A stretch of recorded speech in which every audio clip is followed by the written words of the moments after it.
रानी ने बताया कि इन 8 चीजों को हर समय अपने घर में संभाल कर रखना, गरीबी आपके आसपास भी नहीं भटकेगी।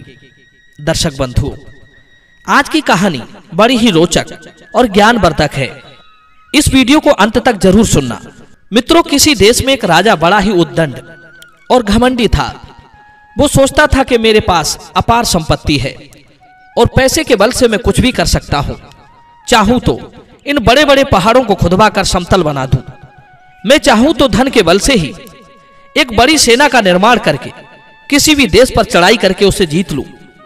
धन में अपार शक्ति होती है और मेरे पास धन की कोई कमी नहीं है, इसीलिए मैं भी सर्वशक्तिमान हूं। वो धन को ही स्त्री, पुत्र, माता पिता, मित्र, हितैषी, रिश्तेदार मानता था। वो धन के मद में ऐसा चूर था कि किसी को कुछ नहीं समझता था। प्रजा भी उसके इस स्वभाव से अत्यंत परेशान रहती थी। पर संयोग से उसे पत्नी बड़ी ही पढ़ी लिखी और बुद्धिमान मिली थी। उसे अपने पति का ये धन का नशा अच्छा नहीं लगता था। उसका मानना था कि दुनिया में सबसे बड़ा धन बुद्धि बल है। बुद्धि से ही सारे काम चलते हैं, बुद्धि से ही धन को कमाया जा सकता है। आपके पास करोड़ों की दौलत हो और बुद्धि ना हो तो वो धन ज्यादा दिन तक नहीं ठहर सकता। और आपके पास धन ना हो और बुद्धि हो तो बुद्धि से मनुष्य स्वयं को धनवान बना सकता है। मित्रों, एक दिन रानी ने अपने राजा को यही बात समझाई कि देखो, धन का इतना गुमान ठीक नहीं है। दुनिया में धन बुद्धि से ही संचित हुआ है। मेरी दृष्टि में धन इतना श्रेष्ठ नहीं है जितनी की बुद्धि। उद्योग, संगम, दक्षता, सावधानी, धैर्य, स्मृति और सोच विचार कर कार्य करना, इन्हें ही उन्नति का मूल मंत्र कहा जाता है। बुद्धि ना हो तो भरे खजाने लुट जाते हैं, राजा से रंक बन जाते हैं। रानी के द्वारा राजा ने धन का अपमान समझा। उसे अपनी रानी पर बड़ा गुस्सा आया। कहने लगा, हे रानी, यदि तुम्हारी नजर में बुद्धि ही श्रेष्ठ है और धन कुछ नहीं है तो मैं ये देखना चाहता हूं कि बिना धन के तुम केवल बुद्धि से कैसे सुखी रह पाओगी। राजा ने नाराज होते हुए रानी को अपने महल से निकालकर शहर से बाहर एक छोटे से घर में छोड़ दिया। उनकी सेवा सहायता के लिए 2 दासियां भेज दी। एक फूटी कौड़ी भी उसे नहीं दी। उसके गहने, जेवरात सब ले लिए और कहा कि जो करना है तुम्हें अपनी बुद्धि से ही करना है। देखते हैं तुम्हारी बुद्धि तुम्हें कितना धन देती है। रानी को राजा के इस दुर्व्यवहार से बिल्कुल भी दुख नहीं हुआ। रानी ने क्या किया, एक सफेद कपड़े में 2 ईंटें बांधकर और ऊपर अपने नाम की एक चिट चिपका दी और फिर ले जाकर एक सेठ के यहां उन ईंटों को गिरवी रख दिया। सेठ ने सोचा कि जब रानी की मोहर लगी है तो इसमें जरूर कोई कीमती जेवरात होंगे। रानी ने उसके बदले में जितने पैसे मंगवाए थे सेठ ने उन्हें दे दिया। रानी ने उन पैसों से व्यापार शुरू कर दिया। थोड़े ही दिन में रानी ने अपने व्यापार से इतना धन कमा लिया कि सेठ का ऋण भी चुक गया और अपना व्यापार भी बड़ा कर लिया। उसी व्यापार के बचत के पैसे से रानी ने गरीबों के लिए मुफ्त दवाखाना, पाठशाला और अनाथालय खुलवा दिए। जिस जगह रानी का वो घर बना हुआ था वहां धीरे धीरे बस्ती बस गई, बाजार बन गया, बड़ी बड़ी इमारतें खड़ी हो गई। वो जगह अब बहुत सुंदर लगने लगी थी। उधर राजा जब अकेला हो गया तो धूर्त और चापलूसों की मंडली उसे हर समय घेरे रहती थी। पहले रानी थी तो उसके सामने किसी की दाल नहीं गलती थी। अब उन्हें राजा को लूटने खसोटने का मौका मिल गया था। उन्होंने इस कदर लूटपाट मचाई कि थोड़े ही दिन में राजा का खजाना खाली हो गया। राज्य कर्मचारी लापरवाह हो गए, राजस्व की चोरी होने लगी। कर के पैसे बीच में ही हड़प लिए जाते थे। धन की कमी के कारण नौकरों का वेतन भी नहीं मिल पा रहा था। ऐसी दशा देखकर राजा को कुछ समझ ही नहीं आ रहा था कि वो क्या करे।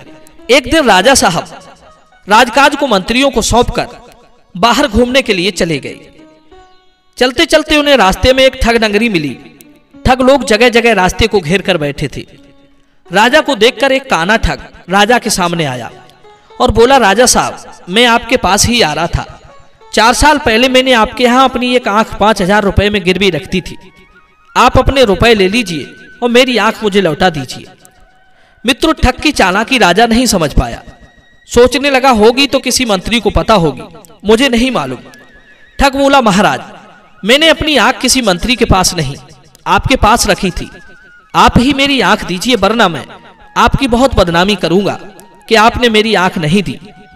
मित्रों, बदनामी के डर से राजा ने उस धूर्त को 10,000 रुपए दे दिए और कहा कि अब जाओ और किसी से कहना मत। ठग 10,000 रुपए लेकर बड़ा प्रसन्न हुआ और वहां से चलता बना। थोड़ी दूर आगे चलने पर एक और ठग मिल गया जिसका एक कान कटा हुआ था। वो भी कहने लगा, महाराज, मेरा एक कान आपके पास गिरवी रखा हुआ था, आप अपने पैसे ले लीजिए और मेरे कान मुझे लौटा दीजिए। राजा ने उससे भी पीछा छुड़ाने के लिए 10,000 रुपए उसे देकर चलता किया। इस तरह राजा को रास्ते में कई ठगों ने लूटा। धीरे धीरे उनके पास जो पूंजी थी वो सब खत्म हो गई। अब तो राजा खाली हो गया। चलते चलते वे एक दूसरे प्रदेश में पहुंच गए। वहां की एक बड़ी ही दुष्ट और सुंदर राजकुमारी थी। उसका ये प्रण था कि जो कोई उसे जुए में हरा देगा उसी से उसका विवाह होगा। हारने वाले को वो जेल में डाल देती थी। अब तक उसने सैकड़ों राजाओं को अपने यहां कैद कर लिया था। वो छल से जुआ हरा देती थी और हारने वाले को बंदी बनाकर जेल में भर देती थी। राजकुमारी की शर्त सुनकर उस राजा के मन में भी उससे विवाह करने की इच्छा जागृत हुई। जब वे राजकुमारी से जुआ खेलने गए तो राजकुमारी ने उन्हें भी हरा दिया और शर्त के अनुसार उन्हें बंदी बनाकर जेल में डाल दिया। राजा बड़ा दुखी हुआ। सोचने लगा, अच्छे विवाह करने आए, न घर के रहे न घाट के। उधर उसकी रानी को पता चला कि उसके राजा परदेश में एक राजकुमारी ने बंदी बना लिए हैं, तो उसे बड़ा दुख हुआ। वो अपने राजा को छुड़ाने के लिए वहां से चल पड़ी। उसने एक राजकुमार का रूप बनाया और जिस रास्ते से राजा साहब गए थे उसी रास्ते से वो भी जा रही थी। चलते चलते वो एक ठग नगरी के पास पहुंची। उसी ठग नगरी के पास जहां ठगों ने राजा को लूटा था कि उसने देखा कि एक काना ठग उसके सामने आया है। उसी तरह उसने भी रानी से भी वही बात कही। चूंकि रानी अब राजा के वेश में थी तो ठग ने वही बात कही, हे राजा साहब, मेरी एक आंख आपके पास गिरवी रखी थी, आप अपने पैसे लेकर मेरी आंख लौटा दीजिए। रानी बड़ी समझदार थी, वो समझ गई कि ये धूर्त लोग हैं। रानी ने कहा, हाँ, हमारे पास बहुत से लोगों की आंखें गिरवी रखी हैं, ऐसे क्या पता कौन सी तुम्हारी है। तुम अपनी दूसरी आंख निकाल कर दे दो तो मैं तुम्हें उसी के भार की आंख तौल कर दे दूंगी। रानी का जवाब सुनकर ठग के पैर उखड़ गए। रानी ने फिर कहा, जल्दी करो भाई, दूसरी आंख निकालो वरना मैं अपने सिपाही से कहकर तुम्हारी आंख निकलवा लूंगी। मित्रों, अब तो ठग बहुत डर गया। उसने 10,000 रुपए रानी को दिए और क्षमा मांगकर वहां से चला गया। उधर जब वो कान वाला ठग रानी को ठगने के उद्देश्य से आया, उसने भी अपना कान लौटाने की बात कही। रानी ने वही जवाब दिया कि अपना दूसरा कान दे दो, उसके तौल का तुम्हारा कान दे दिया जाएगा। जब रानी का सिपाही उसके कान काटने को हुआ तो वो भी 10,000 रुपए देकर अपना पिंड छुड़ाकर वहां से चलता बना। मित्रों, इस प्रकार रानी राजकुमार का वेश बनाकर उस दुष्ट राजकुमारी के राज में पहुंच गई जो जुआ में हारने वाले को जेल में डाल देती थी।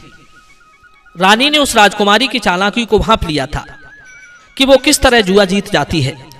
दरअसल उसके पास एक बिल्ली पली हुई थी।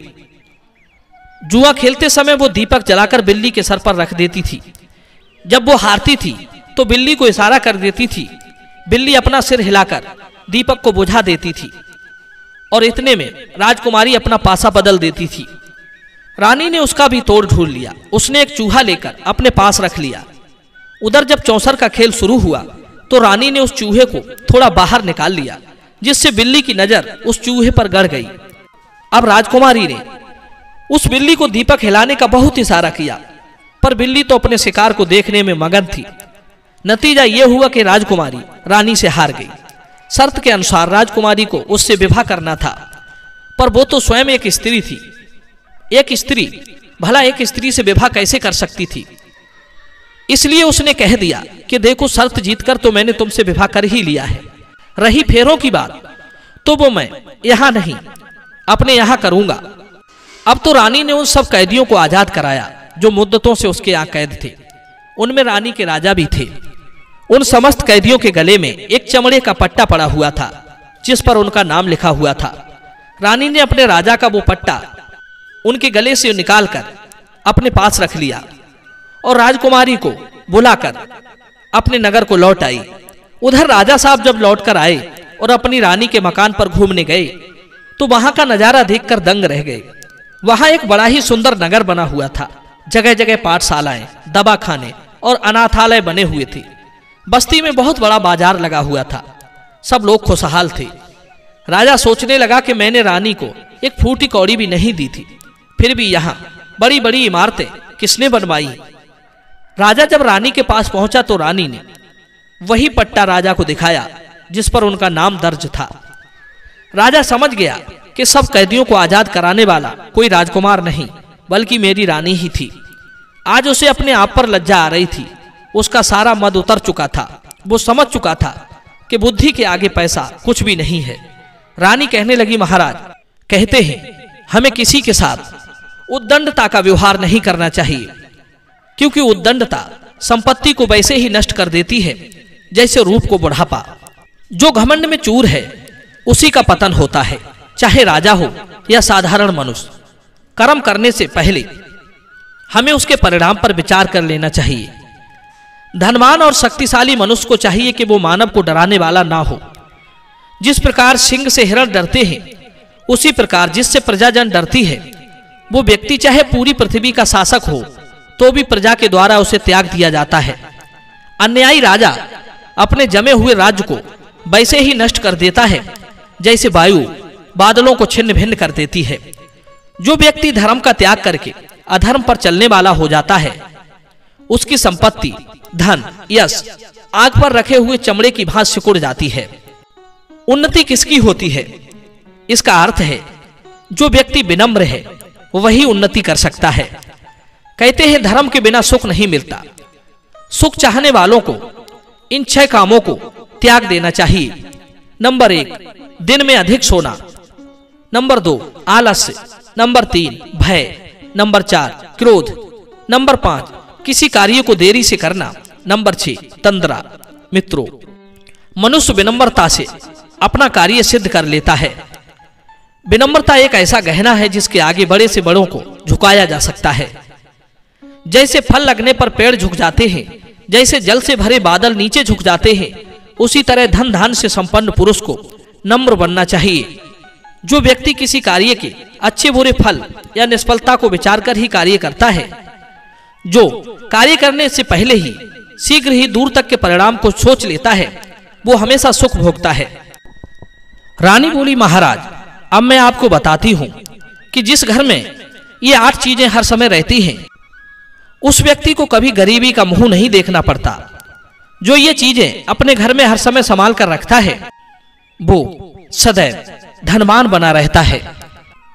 पहली चीज है स्वच्छता। नंबर 2, अनुशासन। नंबर 3, प्रेम। नंबर 4, अतिथि का सत्कार। नंबर 5, बड़ों का सम्मान। नंबर 6, छोटों से सलाह। नंबर 7, आदर। नंबर 8, सदाचरण। ये 8 चीजें हर समय यदि घर में मौजूद रहेंगी तो आपके पास सुख समृद्धि, आपका घर सुख समृद्धि से संपन्न रहेगा। गरीबी आपके आसपास भी नहीं भटकेगी। मित्रों, राजा को अपने किए पर पश्चाताप हुआ। रानी से क्षमा मांगी और दोनों रानियों के साथ आनंद पूर्वक राजा रहने लगा। मित्रों, इस कहानी के विषय में आपके क्या विचार हैं? अपनी राय कमेंट में जरूर रखना। मिलते हैं अगली वीडियो में एक नई चर्चा के साथ। आप सभी का बहुत बहुत धन्यवाद। जय श्री कृष्ण।